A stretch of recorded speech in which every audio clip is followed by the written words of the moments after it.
In the spring of 1561, many people in and around the German city of Nuremberg witnessed a swarm of strange flying objects appeared to do battle in the sky. A local publisher printed a broadsheet that recorded the event and depicted it in a striking woodcut illustration. This brief but intriguing account reminds us that UFOs have taken many forms throughout history, and were not always attributed to extraterrestrials. Like many UFO events, the sightings over Nuremberg were rich in symbolism, and played upon people's hopes and fears in a way that raises interesting questions about the nature of the UFO phenomenon. Hans Glasse was a Lutheran printer and publisher in the Protestant city of Nuremberg, a major commercial hub of the German-speaking world that had recently fallen into decline. Glasse had an interest in signs and wonders, and published accounts of several other sightings in his life. He wrote in what we'd now call Early New High German, the last iteration of the language before modern High German.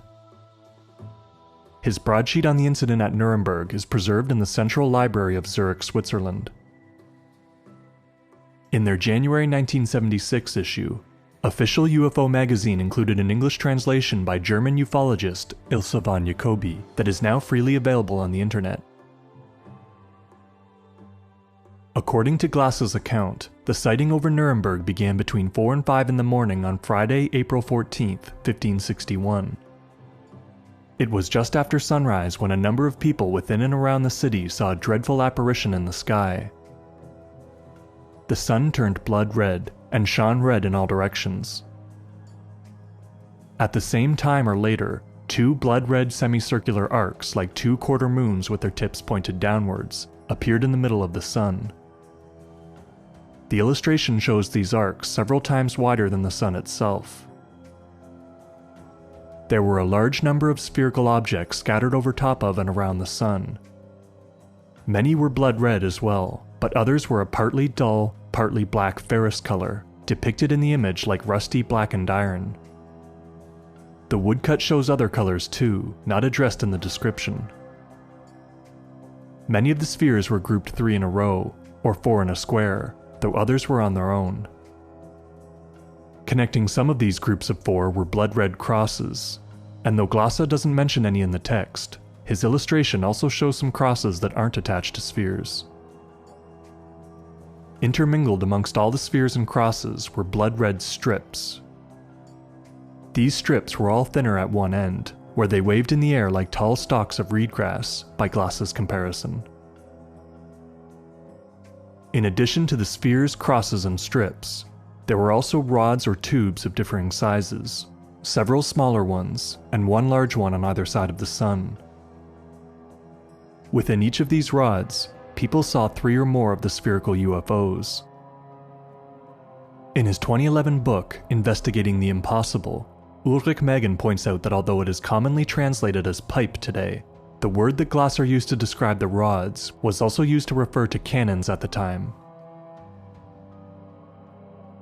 After a time, the various objects appeared to interact with one another in a way that witnesses interpreted as a battle. The spheres floating inside the sun flew out to join those on the sides, while the spheres on the sides and those inside the tubes flew into the sun. Meanwhile, the spheres around the sun flew back and forth amongst themselves, as if they were fighting one another. After more than an hour of this activity, it reached its maximum intensity, and the objects fell out of the sky as if they all burned, or as if everything were on fire, depending on the translation. It's unclear if Glasse meant to indicate that they were actually producing flames or not. Once the objects landed in the fields below, they slowly wasted or faded away, producing an immense amount of smoke in the process. Oddly, the woodcut appears to show the smoke being produced from open pipe ends sticking up from the earth. The last thing that anyone saw in the sky that morning was a black, spear-shaped apparition, described as being massive in size and pointing to the west. It's unknown if Glasse saw the UFOs himself or not, but he seems to have spoken to those who did. However, he devoted less than 400 words in the original German to describing the event, and his account is short on details. He never estimates the number of people that saw the aerial display, and he doesn't name witnesses. What any of them made of the event is uncertain, as there is no other reference to it in the historical record. Without claiming to know in detail the meaning of the frenetic display over Nuremberg, Glasse viewed it as a clear act of God, one of many signs that he had sent in recent times to call people to repent for their sins. However, Glasse felt that the ungrateful of his time, or those who dismissed the reality of wonders and scoffed at the idea of miracles, would not recognize God's work. This kind of ingratitude would undoubtedly provoke God to send a frightening punishment on humankind, unless people immediately repented for their sins. There were in fact a great number of UFO sightings in the German-speaking countries before 1561, and afterwards as well. On June 13, 1554, residents of the town of Jena, roughly 168 kilometers, or 104 miles north of Nuremberg, saw many large spheres and disc-shaped objects in the sky. As they flew overhead, they performed drastic changes in speed and turned red in color. In 1566, the Swiss city of Basel had its own aerial display. At sunrise, numerous large black spheres appeared in the air and repeatedly flew into the sun and darted towards one another as if they were fighting. Many of these spheres turned red and fiery and were consumed in the air. As in the sighting over Nuremberg, witnesses described the event as a battle. As these cases suggest, claims of signs and wonders were not exactly uncommon in early modern Europe. Historians have unearthed thousands of reports of such anomalies as rains of food, blood, or animals, and elaborate scenes played out in the sky. In 16th century Germany, these events were called Wunderzeichen, or wonder signs. A large number of wonder signs could just as easily be categorized as UFOs, and involved objects similar to those seen in the 20th century. No doubt many of these sightings were due to people misidentifying natural phenomena such as comets, eclipses, and aurora borealis. Others, however, are more difficult to explain. In his 2014 book, Celestial Wonders in Reformation Germany, Ken Kurihara confirms that sightings involved all manner of objects and apparitions. A large number of signs were ominous. Many people saw funeral processions, armies of soldiers, and great battles in the sky, either between soldiers, ships, or more ambiguous forms, like the spheres over Nuremberg. Kurihara notes that German churchmen discussed wonder signs often, and frequently interpreted them as signs of the end times. After all, Jesus had warned in the Bible that there will be signs in the sun, moon, and stars preceding his return from heaven, before the final judgment. Lutherans were particularly preoccupied with end times predictions, and the perceived increase in the number of celestial wonders confirmed their belief in an imminent apocalypse. Like Glasse, nearly all churchmen who reported wonder signs included an admonishment to turn to God or face disaster. It's likely that those who saw the UFOs over Nuremberg interpreted them as a sign of troubled times ahead and an urgent call to repent. As in the case of countless other miracle claims in medieval and early modern Europe, there is only one account of the event, and no way of ascertaining what it was that people saw, if anything at all. Because of the lack of corroborating evidence, academics have generally avoided questions about what wonder signs actually were, in terms of atmospheric or psychological phenomena, for example. Instead, they have focused on the social, political, and spiritual meaning ascribed to the events, and their role in human affairs. Kurihara admits that many wonder signs are very difficult to explain. He suggests only that the more unusual ones were collective illusions grounded in people's inner concerns and precipitated by meteorological events. No one seems to have attempted to provide a naturalistic explanation for the UFOs over Nuremberg until Frank Johnson's 2012 article for AncientAliensDebunked.com. Johnson concluded that the apparitions were the result of a sundog event, also known as a mock sun or a parhelion.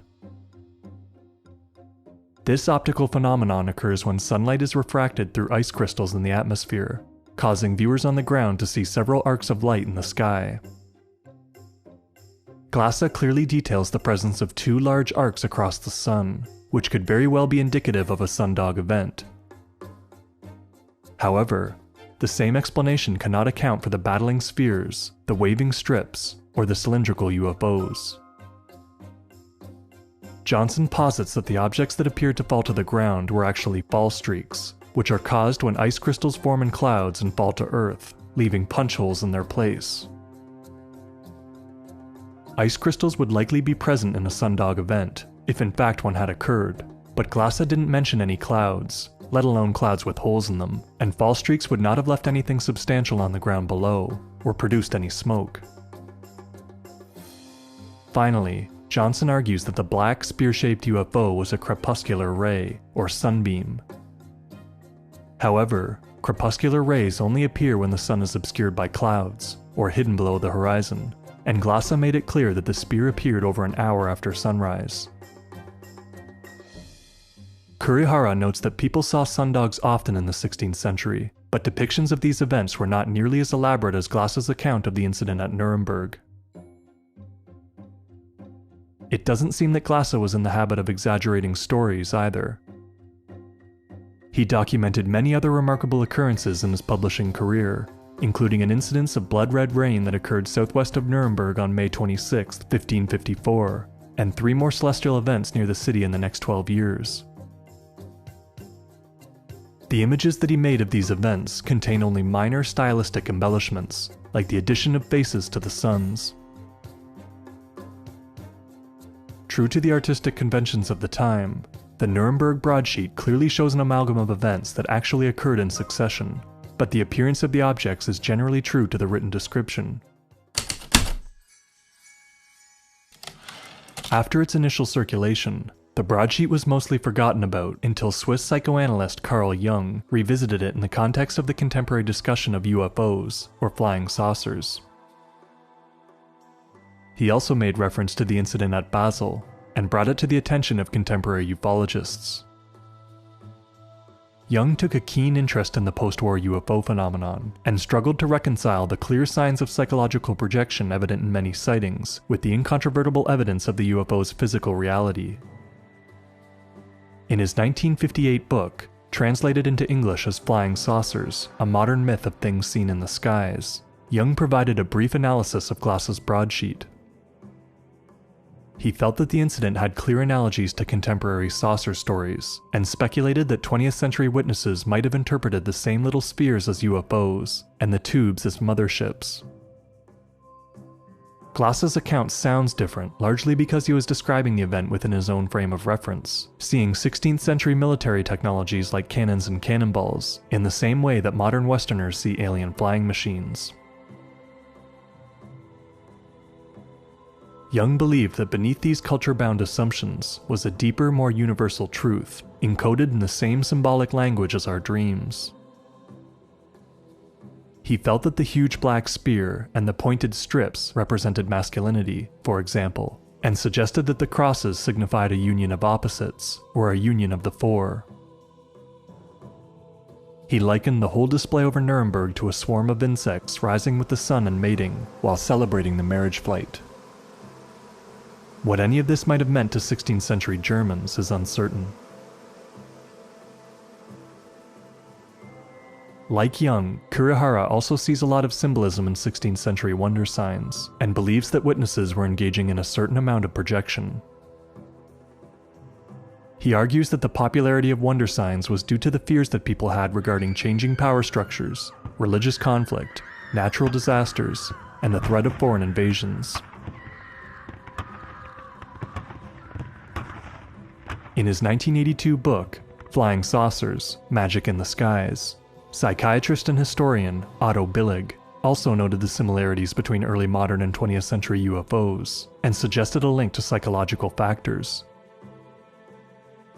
Nuremberg was a prosperous city in the first half of the 16th century, but it was caught up in the political fallout of a prince's revolt against King Charles V of the Holy Roman Empire, and attacked by rebel forces in 1552. The attack left much of the city destroyed, and disrupted critical trading networks, which incited city authorities to impose burdensome taxation. Billig proposed that the sightings were in some way a manifestation of people's collective fear and anxiety about their futures in Nuremberg. The same link to trauma, anxiety, and collective suffering has been proposed of modern UFOs and many other anomalous phenomena. In the history of early modern wonder signs, the sightings over Nuremberg were not entirely unique, but they involved an unusually large number of objects and a great deal of activity.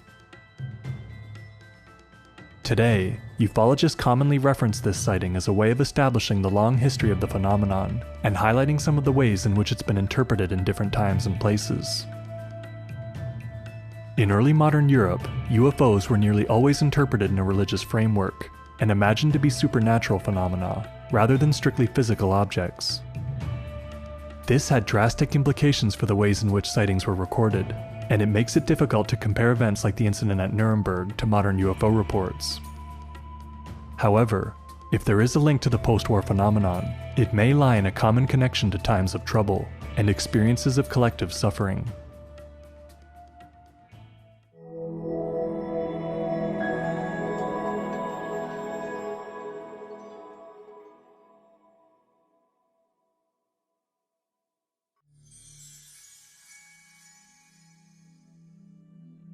If you liked this video, visit our website at thinkanomalous.com, where we have text versions of every video, complete with footnotes and sources, and original articles on anomalous phenomena.